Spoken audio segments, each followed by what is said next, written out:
నాకున్నది ఒక్కటే ఒక్క కోరిక, అది నీకు తెలుసు నాకు తెలుసు. దయించి చల్లగా దీవించు తండ్రి. రోజు గుర్తు చేస్తున్నాను మాత్రం కోపం తెచ్చుకోమాక.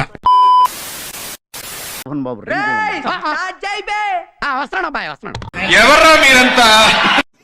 ఫాఫు మన ఫస్ట్ మ్యాచ్ చెన్నైతోని చెన్నైలో పడ్డది. ఏం చేస్తావో తెలియదు. ఎట్టి పరిస్థితులలో మ్యాచ్ గెలిచి శుభారంభం చేయాలి.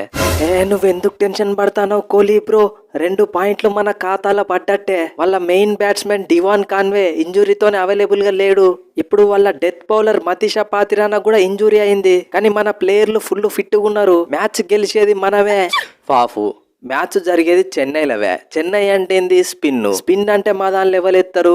రవీంద్ర జడేజా, మోయిన్ అలీ, మహేష్ తీక్షణ, అవసరమైతే ప్రశాంత్ సోలంకితో కూడా వేపిస్తా. యూనో ఇంపాక్ట్ ప్లేయర్ రూల్ ఉన్నది. మీ దగ్గర స్పిన్నర్లు ఎవరున్నారా అనివే? మీరు చెన్నైలో మాతోనే గెలుతా అనుకుంటారు. నేనున్నా. మ్యాక్స్వెల్ అంటే వట్టిగా 6లే కొట్టాడు, స్పిన్ వేసి పుల్లలు కూడా తీస్తాడు. వరల్డ్ కప్ ఫైనల్ లో రోహిత్ శర్మ వికెట్ తీసి మ్యాచ్ టర్న్ చేసింది మర్చిపోయిలా. ఇప్పుడు నేను పార్ట్ టైం స్పిన్నర్ ని కాదు, పూర్తిగా స్పిన్నర్ గా మారిన మ్యాక్స్వెల్ ని. నిజం చెప్పాలంటే ఒక్కొక్కసారి మా జాంపా కూడా నన్ను చూసి భయపడతాడు. మీ దగ్గర మ్యాక్స్వెల్ ఉంటే మా దగ్గర మోయిన్ అలీ ఉన్నాడు, ఎక్స్ట్రాగా పాతిరానా ఉన్నాడు, జడేజా అన్నున్నాడు. బెంచ్ మీద కూర్చున్న శాట్నర్ ని కూడా వాడతాం అవసరం అయితే. మీ దగ్గర మ్యాక్స్వెల్ తప్ప ఇంకెవరున్నారు?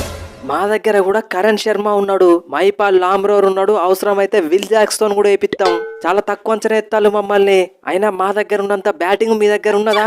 Virat Kohli, Faf du Plessis, Glenn Maxwell, Cameron green, Dinesh Karthik, ఇంకా నా గురించి చెప్పుకోవాల్సిన అవసరం లేదు. గంతేనా? ఇక ఆ తర్వాత ఎవరు లేరా? ఎందుకు వీళ్ళు సరిపోరా అన్న? సరిపోరు తమ్ముడు. ఎందుకంటే మా టీంలో స్టార్టింగ్ నుండి నెంబర్ 10 దాకా అందరు బ్యాట్స్మెన్లే. ఆఖరికి మా చిన్న తమ్ముడు తుషార్ దేశపాండే కూడా 6లు చంపుతాడు. ఎస్, రీసెంట్ గానే డొమెస్టిక్ క్రికెట్ లో సెంచరీ కొట్టిన. లాస్ట్ టైం కొద్దిగా ఎకనామీ రేట్ ఎక్కువన్నా గానీ పుల్లలైతే తీసిన. ఈసారి ఎకనామీ రేట్ తక్కువ ఉంటది, పుల్లలు తీస్తా, అవసరమైతే రన్స్ కూడా కొడతా. గంగి గోవు పాలు గరిటెడైనను చాలు, కడివెడైననేమి కరము పాలు. ప్యూర్ బ్యాట్స్మెన్ లో 5గురు, ప్యూర్ బౌలర్ లో 4గురు ఉంటే చాలు గెలవడానికి. మొత్తం ఆల్రౌండర్లనే పెట్టుకుంటే వాళ్ళటు బ్యాటింగ్ కి పనికిరారు, ఇటు బౌలింగ్ కి పనికిరారు. కాబట్టి గెలిచేది మేమే. అబ్బా ఏం లాజిక్ చెప్పినవే ఫాఫు. ఇదే కాన్ఫిడెన్స్ తో మనం ఫస్ట్ మ్యాచ్ గెలవాలి. అట్లనే అనిపిస్తుంది వే. ఫస్ట్ లో మా టీం ను చూసినప్పుడు అందరు సగం సగం ప్లేయర్లే అనిపిస్తుంది. వన్స్ మ్యాచ్ స్టార్ట్ అయినాక మా దూబే మిచెల్ కొట్టే 6లకి మైండ్ బ్లాక్ అవుతుంది. కోహ్లీ బ్రో, ఈ సీజన్ నాకు లాస్ట్ సీజన్. ఆర్సీబీని కప్పు గెలిపించే రిటైర్ కావాలని ఫిక్స్ అయిపోయినా. ఫస్ట్ నువ్వు ప్లేయింగ్ లెవెల్ ఉంటాయి కదా గెలిపించేది. ఏంది బ్రో అంత మాట అన్నావు? నేను అనలే, గా డూప్లెసిస్ అంటాడు. నీ బదులు అనుజ్ రావత్ ఆడిపిస్తాడట. ఏందివే ఫాఫు, ఇండియాకి వచ్చి గీ డీకేనే పీకే అంత దమ్మున్నదా నీకు? అట్లని కాదు డీకే, నువ్వు పర్సనల్ గా తీసుకోకు. అనుజ్ రావత్ యంగ్ ప్లేయరు, నీకు 36 సంవత్సరాలు వచ్చినాయి. నువ్వు ప్రొఫెషనల్ గా క్రికెట్ కూడా ఎక్కడ ఆడతలేవు, కామెంటరీ చేస్తాను. కాబట్టి అనుజ్ ఆడిపిస్తే మంచిగా ఉంటది కావచ్చు అనుకుంటానా? ఏం మాట్లాడతానవే ఫాఫు, నాకన్నా 38 సంవత్సరాలే. మన ఆపోజిట్ టీం కెప్టెన్ కి 42 సంవత్సరాలు. నేనన్నా కనీసం కామెంటరీ చేసుకుంటా, క్రికెట్ తో కనెక్టెడ్ కుంటానా? ఆయన అయితే ఫార్మింగ్ చేసుకుంటాడు. ఇసొంటి సిల్లీ రీజన్స్ చెప్పి నన్ను పక్కకు పెట్టాలని చూడకుల్లి. డీకే అంటే ఫ్లవర్ కాదు, ఫైర్, తెలుసు కదా.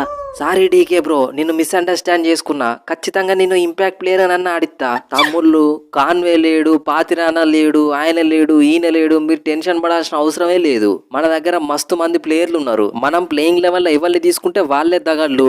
చెన్నైలో మ్యాచ్ అవసరమైతే 16 ఓవర్లు స్పిన్ వేయిస్తా. మీరు టెన్షన్ పడాల్సిన అవసరమే లేదు.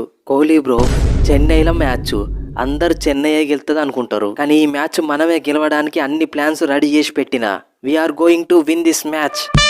సో ఫ్రెండ్స్, ఇది జస్ట్ ట్రైలర్ స్పూఫ్ మాత్రమే. మ్యాచ్ స్టార్ట్ అయ్యే 2 డేస్ ముందు ఇంకొక స్పూఫ్ కూడా చేస్తా. సో ప్రస్తుతం మీ ఒపీనియన్ లో ఏ టీం గెలిచే ఛాన్స్ ఎక్కువ ఉన్నదో కింద కామెంట్ సెక్షన్ లో చెప్పండి. నా ఒపీనియన్ చెప్పాలంటే ఫ్రెండ్స్, మీకు ఎప్పుడు చెప్పేదే నేను, ఐపీఎల్ లో ఏ టీం ఎప్పుడు గెలుస్తుందో ఎవరు చెప్పలేరు. సో బెట్టింగ్ కి కూడా దూరంగా ఉండండి. సో మరీ మీకు ఎక్కువ అలవాటు ఉంటే కనుక చాలా చిన్న అమౌంట్స్, అంటే 500, 600 అట్లా చిన్న అమౌంట్స్ పెట్టి కూర్చొని తప్ప పెద్ద అమౌంట్స్ 80% ఇన్వెస్ట్ చేయకండి. నెక్స్ట్ వీడియోలో మళ్ళీ కలుద్దాం. మాకు తెలుసులేరా, చూద్దాంలే. చూడటం కాదండి, మీరు చెయ్యాలంతే. సరే మీరు ట్రై చేస్తారన్నారంటే అది ఓకే అయిపోయినట్టు.